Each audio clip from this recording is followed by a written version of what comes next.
England's semi-final opponents were old rivals, Germany, yet again.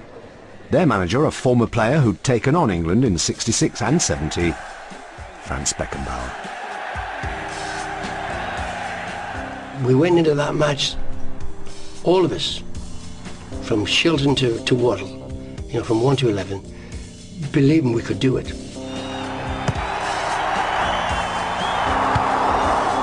I felt we were on top. I felt defensively we were handling them pretty well, and we were always lively going forward. Then on 59 minutes, England conceded a free kick. Good wall and a good, what we call kamikaze guy to press the ball. Anything over the wall I've got covered, direct shot I've got covered. The ball's not square and the wall doesn't exist, so I come off my line to narrow the angle. I've got perfect position and suddenly it's a wicked deflection and I'm sort of in no man's land really. And spun, it went right over Shilton. And there was only about that much of a gap between the bar and the ball in Shilton's hand, and that's where the ball went, in that 18-inch gap. If it had gone 6 inches higher, it'd have hit the crossbar and gone over, and if it had gone 6 inches lower, I'd have pushed it over, but it went in the one place. It was rough justice, but England were far from beaten. They just carried on, they carried on, they carried on. And they played magnificently. England kept pushing forwards. With just 10 minutes to go, it finally paid off. Well, we're appealing for offside. The Germans, and they're in trouble. Augenthaler couldn't do it. Lineker probably could. And England have equalised. It's Gary Lineker. Fell on my left foot, so I thought I'd better just whack it. And thankfully it went through the guy's legs and right into the corner, which was quite a moment.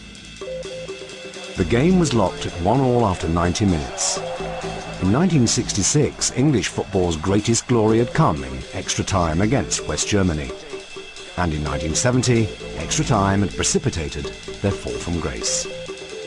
So much rested on the next 30 minutes.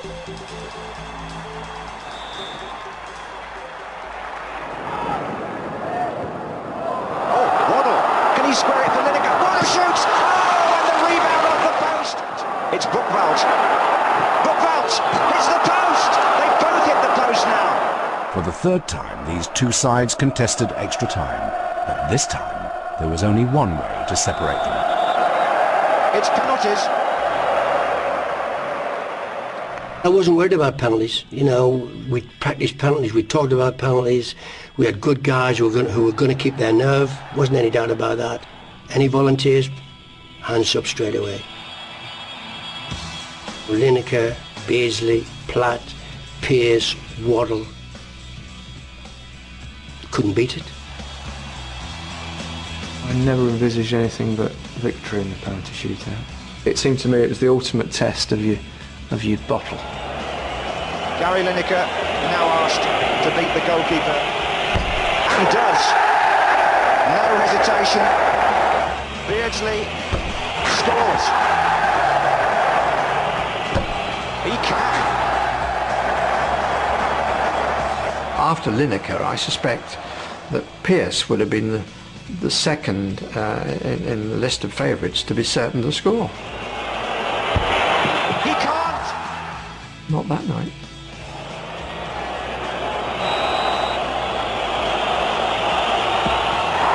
And England are out of the World Cup. All this way you've come, you know, to miss a free shot at goals. I couldn't believe it.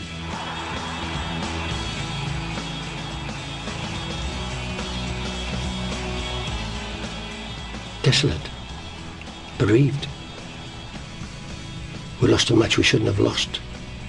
And, you know, the pull for the country was such that we really wanted to win it for the country and everybody back home and ourselves, of course. To win the World Cup outside of England as well would have been great for us. We had the team to do it. They may have lost the match, but they captured the imagination of the English people. Well, it was a heroic defeat. It wasn't a It wasn't a stupid defeat. It wasn't an incompetent defeat. It was, the gods are against us, but we're up there. They were greeted on their return home with an incredible outpouring of emotion. When I returned, I thought, crikey, this is mad. This is absolutely, everywhere you go, kids are screaming and it's complete mayhem. We've done a tremendous job. It's the best achievement of any English side abroad, and I think that we really did the country proud.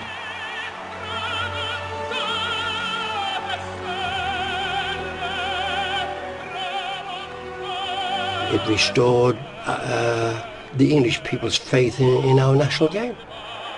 Once England had taken their place at the top table for granted. Now they'd had to earn it. England were back, where they felt they belonged.